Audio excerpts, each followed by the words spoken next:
ज्या शेतीत त्या शेतकऱ्याचं सातबाऱ्यावर नाव आहे आणि ग्रामपंचायत त्याला दाखला देतोय की सदरचा हा शेतकरी इथला रहिवासी असून याच्या गोठ्यामध्ये ही जनावरे आहेत आणि ही जनावरे म्हातारी झाली आहेत, त्याला दुसरी खरेदी करावायची आहे, त्याच्यासाठी तो विकत आहे, विक्रीसाठी तो हे करत आहे.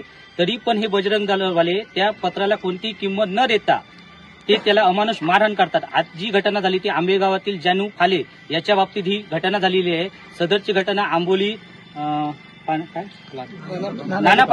नानापानी इथे ही घटना झालेली आहे. त्याला बेधाम मारहाण झालेली आहे. अक्षरशः त्याला लाकडी तोंडक्याने आणि तिथं असलेल्या लाकडी वेलीने त्याला मारहाण झाली. तो बेशुद्ध पडला. तिथून जाणाऱ्या गाडीतनं कांदे काढले आणि त्याला शुद्धीवर आणलंय.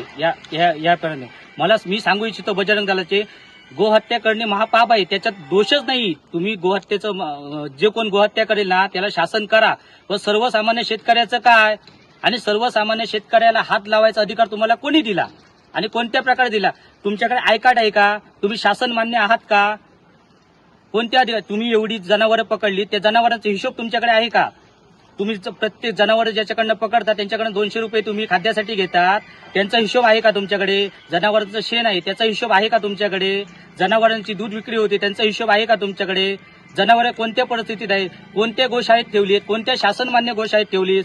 आज जो कमेंटवर जो तुझा कृष्णा, मी तुला प्रत्यक्ष नावानिशी आणि मी तुला ओळखतोय, जो तू कमेंट केलीस आमच्या गावातील एका व्यक्तीला की तू सावंतवाडी दे, मी तुला दाखवतो. तुझ्या हिशोबाप्रमाणे आमचा अर्धा गाव आज सावंतवाडीत आलाय. आज आंबेगाव येईल, उद्या कुणकेरी येईल, परवा कोलगाव येईल, माडखोल येईल, हळूहळू तालुका तुझ्या घराकडे जमा होईल. एवढं लक्षात ठेव.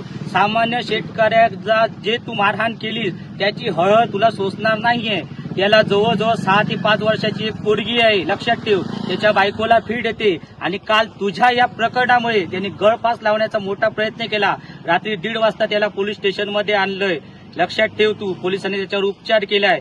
जर त्याचं काय बरं वाईट झालं असेल तर ह्याला पुरेपूर तू जबाबदार राहशील. मी एवढंच सांगू इच्छितो सर्व शेतकऱ्यांच्या वतीने की शेतकऱ्यांना नाहक त्रास तू देऊ नकोस.